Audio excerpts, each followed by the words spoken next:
Hello guys, welcome back to my channel Sudipa's kitchen and ব্লগে তোমাদের সকলকে ওয়েলকাম। আজকে তোমাদের জন্য একটা দারুণ সুন্দর ব্লগ নিয়ে চলে এসেছি। তো পুরো ব্লগটা স্কিপ না করে দেখতে থাকো, আশা করছি তোমাদের ভীষণ ভালো লাগবে। তো দেখো, আমরা কিন্তু রেডি হয়ে গেছি রাত্রেবেলাতে, তখন বাজে প্রায় 9টা। তাড়াতাড়ি করে লাগেজ তো গুছিয়ে নিয়েছি আর একদম নর্মাল হালকা পাতলা একটা ড্রেস পরে নিয়েছি। কোথায় যাচ্ছি বলো তো? তোমরা তো ভিডিও টাইটেল দেখে বুঝেই গেছো, দীঘাতে যাচ্ছি। আর ভাই এখানে এসেছিল কি করতে বলো তো, আমার যে আধার কার্ড ছিল সেইটাকে আর কি দিতে। ওটা আমার নিয়ে আসা হয়নি, তো সেটা আর কি ভাই দিতে এলো, ওকেও টাটা করে দিলাম। তো আমরা এই দেখো মেট্রো স্টেশনে চলে এসেছি। মেট্রো তো উঠে পড়েছি। এই দেখো আমাদের সাথে ওর যে বন্ধু অফিসের, ওর বন্ধু আর তার যে ওয়াইফ অর্থাৎ বোন, দাদা আর বোন একসঙ্গে কিন্তু আমরা সকলে মিলে যাচ্ছিলাম। তো আমরা দেখো এসপ্ল্যানেডে নেমে পড়েছি। আর এখানে তো টিকিট আগে থেকে কাটাই ছিল বাসের, তো সেই বাসটা আর কি দেখে নিচ্ছিল যে কোন বাসটা আর কি আমাদের। আর প্রায় তখন বাজে প্রায় 11:15 মতো, 11:10 যখন বাজবে তখন আর কি আমাদেরকে ডেকে ওরা আর কি সব ফাইনাল কমপ্লিট করে নিচ্ছে। আর তারপরে আমরা বাসে উঠে পড়বো।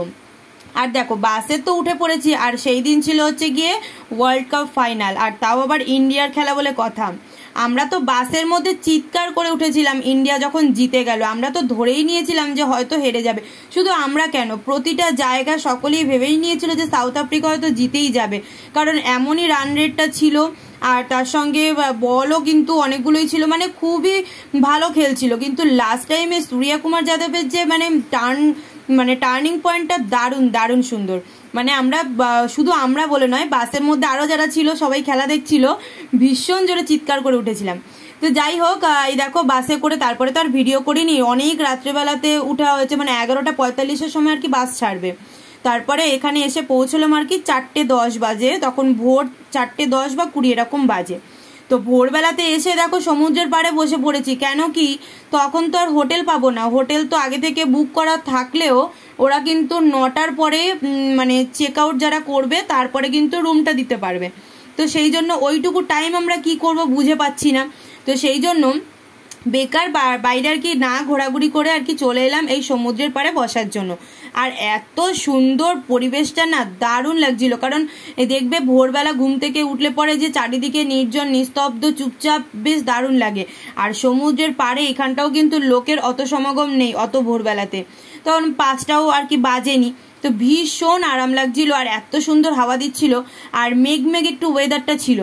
এই গত 2 দিন ধরেই তো আমাদের এই দক্ষিণবঙ্গে বৃষ্টির কথা হয়ে আসছে, বা বঙ্গোপসাগরে একটা নিম্নচাপের আভাস দিচ্ছে আর কি। তো সেই জন্য মানে ওখানেও আর কি ভীষণ পরিমাণে মেঘলা ওয়েদার ছিল। তো এই ওয়েদারটাতে না দারুণ লাগছিল বসে। আর একটু বসে বসে ডাব খাচ্ছিলাম, আর ওরটা দিয়ে খেতে বললাম তো আমারটা দিয়েই খেয়ে নিল, কি আর করব বলো। তো তারপরে এই দেখো এখানে বসে বসে একটুখানি ডাব খেলাম, আর সময় তো কাটছিলই না। ভালো লাগছিল না সেটা বলা ভুল, কিন্তু অত রাত অবধি জার্নি করে তারপরে বসে থাকতে একদমই ভালো লাগছিল না, কারণ স্নান হয়নি, খাওয়া দাওয়াও ঠিক মতো হয়নি। মানে রাত্রিবেলা আমরা খেয়ে বেরিয়েছিলাম, আর বাসের মধ্যে তো তেমন কিছু খাওয়া হয়নি, ওই চিড়ে ভাজা কয়েকটা জিনিস টুকটাক খাওয়া হয়েছিল আর কি। তো খিদে একটুখানি পেয়েই গিয়েছিল। তো তারপরে তো এই দেখো এখানে বসে আছি, আর এখানে জোয়ার এখনো রয়েছে, ভীষণ সুন্দর। আর মানে যারা গেছো দীঘা তো আমিও অনেক আগে আর কি 2বার গিয়েছিলাম, ভীষণই ভালো লাগে। ঘরের কাছে এই দীঘা একদমই মানে মন করার মতো জায়গা আর কি। তো তারপরে আমরা তো প্রথমে নেমেছিলাম হচ্ছে ওল্ড দীঘাতে, এবার আমরা যাব হচ্ছে নিউ দীঘাতে। তো তার জন্য অতটা রাস্তা তো হেঁটে যাওয়াটা পসিবল নয়, তো তার জন্য আর কি টোটো ভাড়া করলাম। তো টোটো করে আর কি যাওয়ার পথে দেখতে পেলাম পাশে একটা জগন্নাথের মন্দির করছে। মানে পুরীতে যেরকম আমাদের জগন্নাথের মন্দির আছে না, ঠিক ওই রকম আদলে আর কি দীঘাতেও বানানো হচ্ছে। এতটা এরিয়া নিয়ে, মানে তোমরা না দেখলে বিশ্বাস করবে না, অনেকটা এরিয়া নিয়ে কিন্তু এই মন্দিরটা আর কি করা হচ্ছে। আর ওখানে যে টোটোওয়ালা ছিল তাদেরকে জিজ্ঞাসা করেছিল, তো বললো উনি যে সামনের বছরের মধ্যে নাকি এই মন্দিরটা আর কি চালু হয়ে যাবে। তো তারপরে দেখো ও তো সানগ্লাস কিনে এনেছে, ওর জন্য একটা আমার জন্য একটা, দুজনের জন্য 2টো সানগ্লাস কিনে এনেছে। আমি তো সানগ্লাস অতটা পরি না, আমার চশমা সবসময় পরতে হয়, তো সেই জন্য একটু বললাম, ও কিনে নিয়ে এলো। আর তারপরে বেজেছিল তখন প্রায় 8:30 মতো। 9টা নাগাদ যেহেতু চেক আউট হবে হোটেলে, তারপরে আর কি আমরা যাবো, তো সেই জন্য আর কি ব্রেকফাস্টটা করে নিচ্ছি। তো এখানে একটা অন্নপূর্ণা হোটেল বলেছিল, ভীষণই সুন্দর খাবার দাবারের কোয়ালিটি। দেখো এখানে আমরা পরোটা নিয়েছিলাম, পেটাই পরোটা না, এমনি নর্মাল পরোটা আর একটা ঘুগনি আলু দিয়ে একটা তরকারি ছিল, আর ডিম পোচ নিয়েছিলাম সকলে, আর ও আবার 2-3টে হিঙের কচুরি নিয়েছিল। প্রতিটা খাবারই ভীষণ সুন্দর ছিল, আর দামটাও ভীষণই রিজনেবলের মধ্যে আর কি। মোটামুটি আমরা দেখো 4 জনে মিলে খাবার খেয়েছিলাম, তো 200 টাকার মধ্যে বাজেটের মধ্যে হয়ে গিয়েছিল। তো তারপরে দেখো এই যে আমাদের এই হোটেলটা আর কি আমাদের বুক করেছে, হোটেল আমার দীঘা নাম আর কি। তো ভীষণ সুন্দর আর কি ভেতরের অ্যাম্বিয়েন্সটা, পরে তোমাদেরকে দেখাচ্ছি। আর এই হোটেলের ডিটেলসটা তোমাদেরকে বলে দিচ্ছি। বিচের থেকে নিউ দীঘার বিচের থেকে কিন্তু খুব বেশি দূরে নয়, একদমই কাছে কাছে। আর তারপরে এখানে যে অ্যামাউন্টটা নিয়েছিল আর কি, আমাদের যেদিন আমরা গেলাম আর কি 9টা থেকে পরের দিন সকাল 9টা অবধি এই পুরো টোটাল প্যাকেজটা আর কি 2000 টাকা করে নিয়েছিল, এক একটা রুমে আর কি 2000 টাকা করে নিয়েছিল। বিকজ ভেতরে তো তোমাদের এসি ছিল, নন এসি যাদের ছিল নন এসি যেটা রুম আর কি সেটাতে একটু কম, ওই মোটামুটি 1700 বা 1800 মতো, আর যাদের এসি আছে তাদের সেখানে 2000 করে নিয়েছিল। তো আমাদের রুমটা এসি ছিল। তো আমি তোমাদেরকে আমাদের ঘরের যে হোম ট্যুরটা সেটা তোমাদেরকে দেখিয়ে দিচ্ছি। এই দেখো ভেতরটা ভীষণ সুন্দর ডেকোরেশন করা রয়েছে, আর এই দেখো এখানে একটা বেড রয়েছে, আর এখানে বসার জন্য একটা টি টেবিল দিয়েছে, সোফা রয়েছে, ওখানে একটা সেন্টার টেবিল রয়েছে ছোট্ট করে, একটা বারান্দা রয়েছে, বারান্দায় 2টো চেয়ার দিয়েছে বসার জন্য, আর ভেতরে তো টিভিও রয়েছে টিভি দেখার জন্য। এছাড়াও একটা ওয়ার্ড্রব মতো ছিল, ভেতরে হ্যাঙ্গার রাখা ছিল, কোনো অসুবিধাই হয়নি আর কি। আরও এছাড়াও কতগুলো তাক তাক করা ছিল যেখানে তোমার অনেক রকম জিনিস তুমি রাখতে পারবে সেই রকম। আর এখানে ওদের একটা রেস্টুরেন্টও রয়েছে নিচে, তো সেইটা আর কি যে মেনু কার্ডটা সেটা আর কি দেখিয়ে দিল। আর এখানে আয়না তো তোমাদেরকে দেখালামই, আর বাথরুমটা দেখিয়ে দিচ্ছি। ভেতরটা দেখো ভীষণ সুন্দর, ওয়েল ডেকোরেটেড আর কি, আর ভেতরটা ভীষণই ভালো আর কি। তো যাই হোক তোমাদেরকে দেখিয়ে দিলাম। আর এবার দেখো আমি আর একটা জামা পরে নিয়েছি, ঝপাঝপ করে রেডি হয়ে নিয়েছি। কোথায় যাব বলো তো? এবার যাব হচ্ছে স্নান করতে। তো দীঘা সমুদ্রে স্নান তো করতে যাব, কিন্তু প্রবলেম হয়ে গেছে যে ফোন তো নিয়ে যেতে পারবো না, কারণ ফোনে ইচ্ছা ছিল ভিডিও করব। তো ভিডিও কি করে করব বলো? আমরা তো 4 জনই স্নান করতে নামবো, তো স্নান করতে নামলে কে বা ফোনটা ধরে দেবে? তো সেই জন্য আর কি ফোন ধরে দেওয়ার কেউ ছিল না, তো সেই জন্য আর ফোনটা বাড়িতেই রেখে গিয়েছিলাম। আর এই দেখো স্নান টান করে চলে এসেছি বাড়িতে, এসে শ্যাম্পু ট্যাম্পু করে নিয়েছি, কারণ ভীষণ বালি। তো তারপরে দেখো দুপুরবেলা নাগাদ আর কি রেডি হয়ে নিয়েছি, হালকা পাতলা একদম একটা ছিমছাম ড্রেস পরে নিয়েছি। আর এটা পরে যাব হচ্ছে হোটেলের নিচে আর কি, রেস্টুরেন্ট যেটা রয়েছে ওদের ওখানে খাবার অর্ডার দেওয়া হয়েছে। তো খাবার কি অর্ডার দিয়েছি না দিয়েছি সেটা তোমাদেরকে গিয়ে দেখাচ্ছি। আর ওদের ওখানে কি বলতো, বাইরে থেকে কোনো খাবারের বাইরের কোনো খাবার এখানে অ্যালাউ নেই। তুমি বাইরে থেকে খেয়ে আসতে চাইলে খেয়ে আসতে পারো, কিন্তু কোনো খাবার এখানে অ্যালাউ করা হবে না। আর ওদের রেস্টুরেন্টের খাবার নিলে তো কোনো ব্যাপারই নয়। তো আমরা নিচে গেলাম, বললো এখনো মাটনটা রেডি হচ্ছে, মাটনটা সেদ্ধ হতে তো একটু সময় লাগে, তো সেই জন্য ওরা বললো যে আর আধা ঘন্টা পরে আসো। তো আমরা কি করব ভেবে তো একটুখানি রাস্তায় ঘোরাঘুরি করছিলাম আর কি, আর বিচের ওখানেও একটুখানি গিয়েছিলাম। তো আধা ঘন্টা কি বা করবো, আর বৃষ্টি পড়ছিল টিপ করে, তোমাদেরকে তো বললামই ওয়েদারটা একদমই বাজে অবস্থা ছিল। তো সেই জন্য এখানে একটুখানি ঘোরাঘুরি করছিলাম, অল্প অল্প বৃষ্টি পড়ছিল যদিও। আর এই সময়টাও না ভীষণ সুন্দর লাগছিল, জোয়ার এসে গেছে, ভীষণ পরিমাণে জল কিন্তু বেড়ে গেছে। তারপরেও দেখো কতজন এইভাবে স্নান করছে, ওদেরকে দেখে রীতিমতো আমাদেরই আর কি ভয় লাগছে যে এতটা দূরে যাচ্ছে, যতই সাঁতার জেনে থাকুক না কেন এই করেই কিন্তু বিপত্তিগুলো ঘটে যায় আর কি। এই যে খবরের চ্যানেলে আমরা কত দেখি এরকম নানা রকম ঘটনা ঘটে যায়, এইরকম অতিরিক্ত সাহস দেখানোটা সত্যি ঠিক নয়। কি আর করা যাবে বলো, এরা তো আর কোনো লোকের কথা শুনবে না, আর পুলিশ মাইকিং করলেও কিন্তু এরা শোনে না। যাই হোক এখানে বিচে কিছুক্ষণ বসেছিলাম, আর তারপরে এবার হচ্ছে হোটেলের দিকে রওনা দিচ্ছি। আর তখন বেজে গিয়েছিল প্রায়, তখন বাজে 2:45 মতো, কারণ আমরা স্নান করে যখন ফিরেছি তখনই বেজে গিয়েছিল প্রায় 1-1:30 মতো।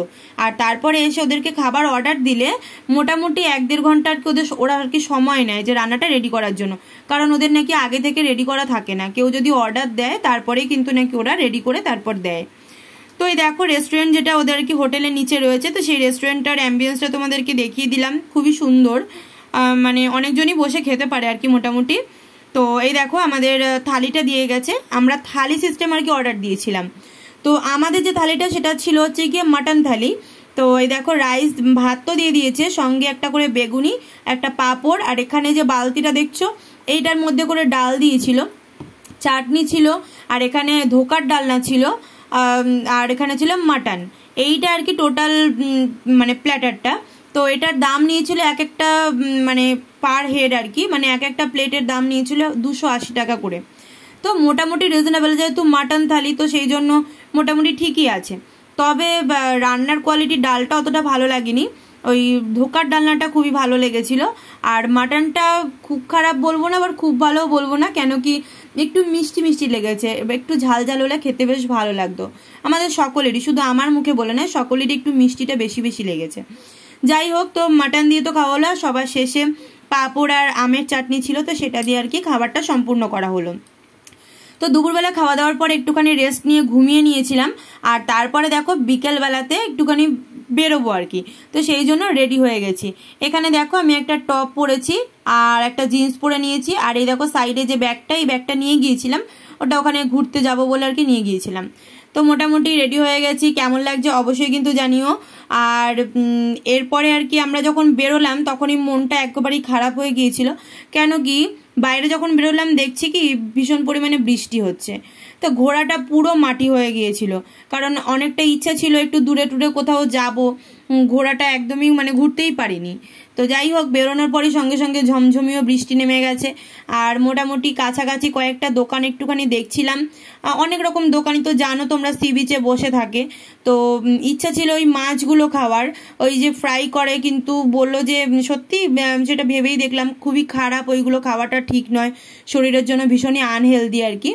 তো তারপর ওটা আর খাওয়া হয়নি। আর আমরা দেখো কেনাকাটা করতে এসেছিলাম, কয়েকটা দোকানে একটু গিয়েছিলাম, আর কি কি কেনাকাটা করেছি সেটা আমি তোমাদেরকে অন্য একটা ব্লগে বা পরের নেক্সট ব্লগে শেয়ার করব, যদিও এখানে তো সবটা পুরোপুরি দেখাতে পারছি না। তবে এখানে একটা দেখিয়ে দিচ্ছি, দোলনাটা আমি কিনেছিলাম, ওকে বলেছিলাম যে আমাদের বারান্দায় যদি দোলনাটা লাগানো হয় ভীষণ ভালো লাগবে আর কি, তো এই দোলনাটা কিনেছিলাম, আর ওকে বসে আর কি মানে ট্রাই করে নিল আর কি। আর তারপরে চলে এলাম এখানে একটুখানি খাবার খেতে একটা রেস্টুরেন্টে। তো ওরা খেলো হচ্ছে কি এগ রোল, বোন আর দাদা খেয়েছিল এগ রোল, আর আমরা খেলাম হচ্ছে চিকেন চাউমিন। তো আমরা একটাই নিয়েছিলাম, কারণ আমার পেটটা একটু ভরা ভরাই ছিল, মানে অতটা খিদে পায়নি, তো আমি অল্প একটুখানি ওর থেকে তুলে নিয়েছিলাম আর সেটুকুই খেয়েছিলাম আর কি, কারণ বেশি খেলে রাত্রেবার খেতে পারতাম না। যাই হোক, তো চিকেন চাউমিন এখান থেকে খাওয়া হলো, আর খাবার খুবই ভালো ছিল আর কি। আর রাত্রেবেলাতে ডিনারটার জন্য এই অর্ডার দিয়েছিল, এই রেস্টুরেন্ট থেকে অর্ডার দিয়েছিল রুটি আর ডিম তড়কা বা এগ তড়কা আর স্যালাড। তো এটা মোটামুটি খেতে খুব একটা খারাপ লাগেনি, ভালো লেগেছিল। তবে টমেটোটা একদমই ভালো ছিল না, টমেটোর মানে রিভিউ দিচ্ছি এটা কোনো কথা নয়, কিন্তু সকালে হয়তো কেটে রাখলে যেমন একটা গন্ধ হয়ে যায় না, ঠিক ওই রকম লেগেছিল আর কি। যাই হোক, মোটামুটি আর সব ঠিকঠাকই ছিল। তো তোমাদের এই ফার্স্ট ব্লগটা কেমন লাগলো দীঘা ট্যুরের অবশ্যই কমেন্ট বক্সে জানিও, আর দেখা হচ্ছে আবার নেক্সট ব্লগে দীঘার সেকেন্ড পার্ট নিয়ে। চলো টাটা।